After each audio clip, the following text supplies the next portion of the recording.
தப்பிக்க முடியாதபடி சிக்கிய மம்தா. சிஐடி மம்தாவினுடைய வீட்டில் சோதனை நடத்திருக்கிறாங்க. என்ன ஆவணங்கள் கைப்பற்றப்பட்டது, போலி கையெழுத்தை மம்தா போட்டிருக்கிறார் அப்படிங்கிற ஒரு குற்றச்சாட்டு வைக்கப்பட்டிருக்கிறது. இது உண்மையா?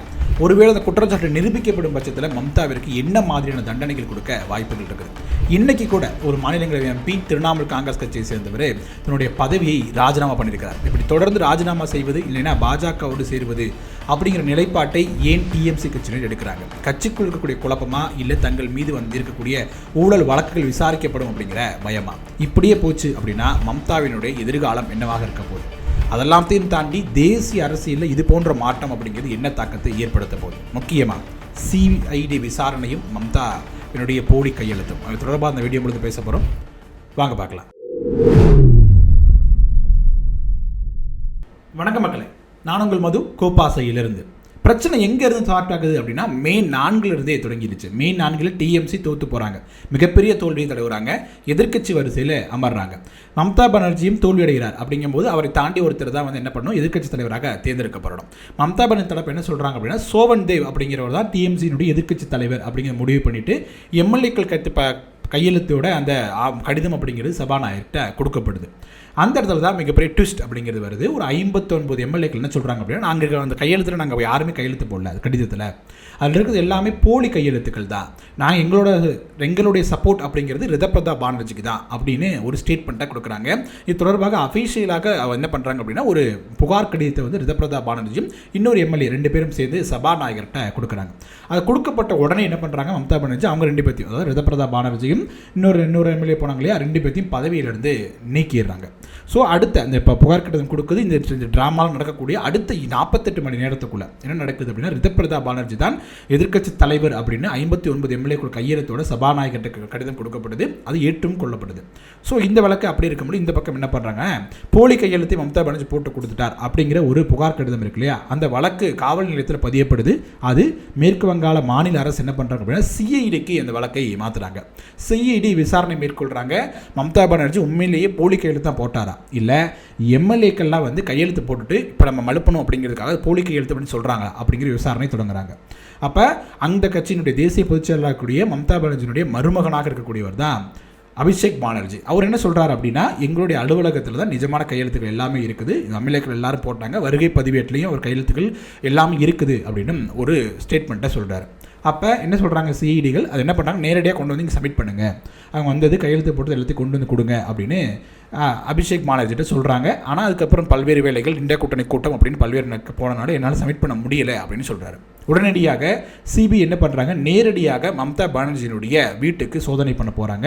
அதாவது இந்த ஒரிஜினல் இருக்கும் இல்லையா, கையெழுத்து போட்டது எல்லாமே இருக்கு, எல்லா ஒரிஜினலும் எடுத்துகிட்டு வரணும், அதாவது ஆதாரமாக வேணும் அப்படிங்கிறதுக்காக கையெழுத்து போகிறாங்க. அங்கே அந்த நேரம், அதாவது அந்த நேரத்தில் தான் இந்தியா கூட்டணியோட கூட்டம் அப்படிங்கிறது நடக்குது. அதனால் அந்த இடத்துல மம்தா பானர்ஜியோ அபிஷேக் பானர்ஜியோ யாருமே இல்லை, அதாவது முக்கியமான நபர்கள் யாருமே இல்லாத நேரத்தில் சிஐடி வேண்டுமென்று வந்திருக்கிறாங்க அப்படின்னு ஒரு குற்றச்சாட்டு முன்வைச்சு டிஎம்சி சேர்ந்தவர்கள் அவங்க அனுமதிக்காமல் இருக்கிறாங்க. அதாவது சிஐடி போலீஸாரை உள்ள நினைக்கிறாங்க. கோர்ட்டோடைய ஆர்டரை சிஐடி காட்டுறாங்க. மிகப்பெரிய தள்ளுமுள்ளு வாக்குவாதம் எல்லாம் நடக்குது. அதற்கு பிறகு என்ன பண்ணுறாங்க, சிஐடி போலீஸார் தன்னுடைய வேட்டை, அதாவது தேடுதல் வேட்டையை தொடங்குறாங்க. ஸோ தொடர்ந்து சிஐடி தேடுதல் வேட்டை நடத்துகிறாங்க. அங்கே ரொம்ப நேரம் ஒரு பரபரப்பான சூழல் இருக்குது. கடைசியில் டிஎம்சி தரப்பு என்ன சொல்கிறாங்க அப்படின்னா, இந்த ஒரு சிஐடியோடைய இந்த சோதனையில் எந்த ஒரு ஆவணங்களோ எதுவுமே கைப்பற்றப்படலை அப்படிங்கிறது டிஎம்சியினுடைய வாதமாக இருக்குது. அதே நேரத்தில் மம்தா பானர்ஜி வீடு மட்டும் இல்லாமல் அபிஷேக் பானர்ஜியினுடைய வீட்டிலும் சிஐடி சோதனை நடத்திருக்கிறாங்க அப்படின்னும், அதில் ஏதாவது கைப்பற்றப்பட்டதா அப்படிங்கிற எந்த ஒரு தகவலும் இதுவரைக்கும் வெளியிடப்படாமலேயே இருக்குது அப்படிங்கிறது நம்ம கவனிக்க வேண்டிய விஷயமாக இருக்குது. ஸோ டிஎம்சி இந்த நேரத்தில் ஒரு குற்றச்சாட்டை முன்வைக்கிறாங்க. அதாவது மம்தா பானர்ஜியோ அபிஷேக் பானர்ஜியோ போன்ற முக்கியமான தலைவர்கள் இல்லாதப்ப இப்படி முதல்வராக இருக்கக்கூடிய சுவேந்து அதிகாரி வேண்டுமென்றே பழி வாங்கக்கூடிய நோக்கத்தில் சிஐடிகளை போலீஸாரை அனுப்பி சோதனை பண்ணணும்னு நினைக்கிறாரு. அங்கே என்ன நடக்குது, டெல்லியில் கூட நடக்கும்போது இந்த பக்கம் 20 மக்களவை எம்பிக்கள் பாஜகவுக்கு ஆதரவு தெரிவிக்கப்படும் அப்படின்னு சொல்கிறாங்க. அதே நேரத்தில் மாநிலத்தில் என்ன நடக்குது அப்படின்னா, சோதனை நடக்குது. இது போன்ற கிடுக்குப்பொடி, அதாவது கொடுக்கணும் அப்படிங்கிறதுக்காக, ரொம்ப குடைச்சல் கொடுக்கணும் அப்படின்னு நடக்குது. பாஜக திட்டமிட்டு பழிவாங்கக்கூடிய நடவடிக்கை பண்ணுறாங்க அப்படின்னு குற்றச்சாட்டை டிஎம்சி சேர்ந்தவர்கள் சொல்கிறாங்க. இதே சினோரியை நீங்கள் ஒரு 2 மாதத்துக்கு முன்னாடி யோசிச்சு பாருங்களேன். இடி சோதனை நடக்குது. இடி சோதனை நடக்குது. அங்கே நேரடியாக முதலமைச்சர் மம்தா பானர்ஜி நேரடியாக சோதனை நடக்கக்கூடிய இடத்துக்கே போகிறார். ஸோ அங்கே பதிமுதல் செய்யப்படும் அப்படி எதிர்பார்க்கப்பட்ட ஆவணங்கள் எல்லாத்தையும் கைப்பட்டு கையில் எடுத்து வந்துட்டு எங்களுடைய கேண்டிடேட் லிஸ்ட் இங்கே இருக்குது, இதை எடுக்கணும் அப்படிங்கிறதுக்காக தான் பாஜக வந்து இடியை வந்து உள்ள அனுப்பியிருக்கிறாங்க அப்படின்னு நேரடியாக உள்ளே போயிட்டு வந்து பேட்டி கொடுத்தார் அப்படிங்கிறத பார்க்க முடியுது. ஸோ 2 மாதங்களுக்கு முன்பாக எப்படி இருந்த ஒரு டிஎம்சி கட்சி அந்த மேற்கொண்ட அரசியல் அப்படிங்கிறது 2 மாதங்களில் எப்படி தலைகீழாக மாறி இருக்குது. மாநில சிஐடி போலீஸார் முன்னாள் முதலமைச்சர் மம்தா பானர்ஜியோட வீட்டில் ஆய்வு செய்கிறாரு. போன 2 மாதத்துக்கு முன்னாடி மத்திய அரசு இடி வந்து திரிணாமுல் காங்கிரஸ் கட்சியினுடைய அந்த ஆலோசனை கொடுக்கக்கூடிய நிறுவனத்தின் கருத்தில் ஆலோசனை பண்ணுச்சு. 2த்துக்கும் எவ்வளோ டிஃப்ரெண்ட் அப்படிங்கிறது 2 மாதங்கள் இருக்குது அப்படிங்கிறது நம்மளால் பார்க்க முடியுது. ஸோ மம்தா பானர்ஜி தரப்பு இது போன்ற குற்றச்சாட்டு வச்சுட்டு இருக்காங்க. இந்த பக்கம் வந்து பாஜக என்ன சொல்கிறாங்க அப்படின்னா, சட்டத்திற்கு மேல் யாருமே கிடையாது, சட்டம் தான் முதல்ல இருக்குது. மம்தா பானர்ஜி 15 ஆண்டுகள் நிறைய ஊழல்களை பண்ணியிருக்கிறாங்க, அவரோட கட்சிக்காரங்க நிறைய பேர் நிறைய ஊழல் வழக்கில் சிக்கியிருக்கிறாங்க. இப்போ இந்த கையெழுத்து கூட ஒரு மிகப்பெரிய ஊழல் அப்படின்னு நாங்கள் சந்தேகிக்கிறோம், அதற்காக சோதனை நடக்குதே ஒழிய ஒருவேளை நீங்கள் மம்தா பானர்ஜியோ டிஎம்சி எந்த ஒரு தவறும் செய்யலை அப்படின்னா முழு ஒத்துழைப்பு நீங்கள் கொடுக்கணும் அப்படிங்கிற மாதிரியான பதிலும் பாஜக தரப்பில் வந்து வர தொடங்கியிருக்கு. டிஎம்சியை சேர்ந்த நேற்று ஒரு மாநிலங்களவை எம்பி வந்து பதவி ராஜினாமா பண்ணுறார். அதே மாதிரி இன்றைக்கும் ஒருத்தர், அதாவது சுஸ்மிதா தேவ் அப்படிங்கிறவங்க மாநிலங்களவை பதவியை ராஜினாமா பண்ணுறாங்க. இப்போ நார்மலாக என்ன நடக்கும் அப்படின்னா 2 பேருமே மாநிலங்களவை எம்பிக்களாக இருக்கிறாங்க. மக்களவை எம்பி ராஜினாமா பண்ணியிருந்தால் கூட என்ன நடக்கும் அப்படின்னா அங்கே எலெக்ஷன் நடக்கும், திருப்பியும் வந்து தேர்தல் நடந்து எல்லாம் நடக்கும். ஆனால் மாநிலங்களவை தேர்தல் எம்பிக்கள் ராஜினாமா பண்ணும் பொழுது அந்த மாநிலத்தில் எந்த கட்சி ரொம்ப அதிக எம்பிக்கள் வச்சுருக்கிறாங்களோ அவங்களுக்கு தான் அதிக வாய்ப்புகள் இருக்கும் அப்படின்னு நம்ம பார்க்க முடியுது. ஸோ 2 மாநிலங்களவை எம்பியும் நேரடியாக டிஎம்சியிலிருந்து பாஜக வசம் போக போகுது அப்படின்னு தெரிஞ்சோம்.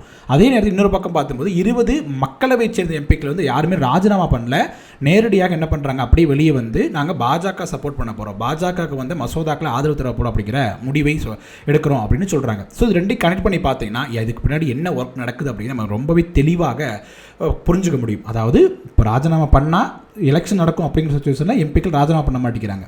மாநிலங்களவை எம்பியை பொறுத்த வரைக்கும் ராஜினாமா பண்ணால் எம்எல்ஏக்கள் ஓட்டு போட்டு தான் மாநில எம்பி தேர்ந்தெடுக்க போகிறாங்க. அப்படிங்கிறது பெரிய செலவு இல்லை, அதிக டைம் எடுக்க போகிறதில்ல. அப்படிங்கும்போது அவங்க வந்து தங்களுடைய பதவியை ராஜினாமா செய்கிறாங்க அப்படிங்கிறது பார்க்க முடியுது. அதையும் தாண்டி எதுக்காக அவங்க ராஜினாமா பண்ணணும் அப்படின்னா முக்கியமாக 15 ஆண்டுகளில் நிறைய ஊழல் வழக்குகள் பல்வேறு 2ஆம் கட்ட தலைவர்கள் மீது இருக்குது அப்படின்னும் அவங்க இப்போ எம்பிக்களாகவோ எம்எல்ஏக்களாகவோ இல்லை மாநிலங்களவை எம்பிக்களாகவோ இருக்கும் பொழுது குடைச்சல் கொடுக்கப்படுது அப்படின்னும் நீங்கள் பதவி விலகிட்டீங்க அப்படின்னா அந்த வழக்கு வந்து கண்டுகொள்ளாப்படாமல் விடும் அப்படின்னு ஒரு ஆஃபர் வந்து எதிர்த்தரப்பிலிருந்து கொடுக்குறாங்க அப்படிங்கிற மாதிரி குற்றச்சாட்டும் முன்வச்சிட்டு இருக்கிறாங்க டிஎம்சியை சேர்ந்தவங்க.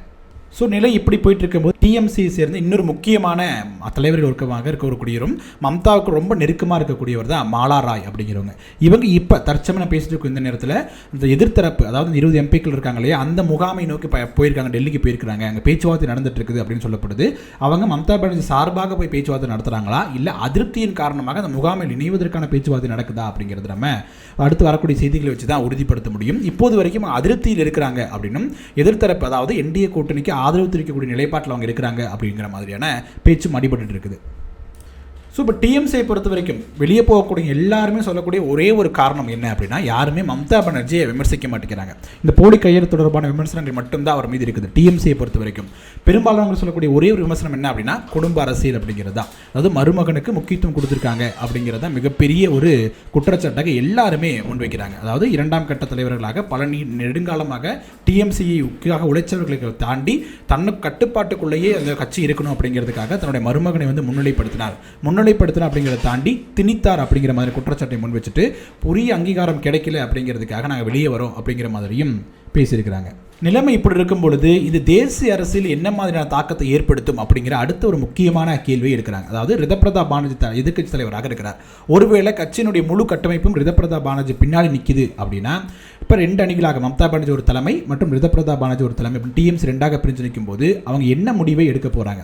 மம்தா பானர்ஜி இந்தியா கூட்டணியில் இருக்கிறார் அப்படிங்கும் போதும் ரிதப்பிரதா பானர்ஜி பாஜக ஆதரவு அப்படிங்கிற நிலைப்பாட்டை எடுக்க போகிறாரா? அப்படி இல்லை அப்படின்னா டிஎம்சியோட கொள்கை எங்களோட கொள்கை, நாங்களும் பாஜக எதிர்க்கத்தான் போகிறோம் அப்படின்னு ரிதப்பிரதா பானர்ஜி முடிவெடுத்தார் அப்படின்னா அவர் என்ன சாய்ஸ் வச்சிருக்கிறார்? ஏன்னா இந்தியா கூட்டணிங்கிறத அடுத்து இருக்கக்கூடிய கூட்டணியாக இருக்க அங்கே மம்தா பானர்ஜி இருக்கிறார். 2 பேரும் ஒரே கூட்டணியில் இருக்க முடியாது. அப்படிங்கும்போது 3வது அணி உருவாக்கத்திற்கு ரிதப்பிரதா பானர்ஜி வலுவைக்க போகிறாரா அப்படிங்கிற மிகப்பெரிய ஒரு கேள்வியும் இருக்குது.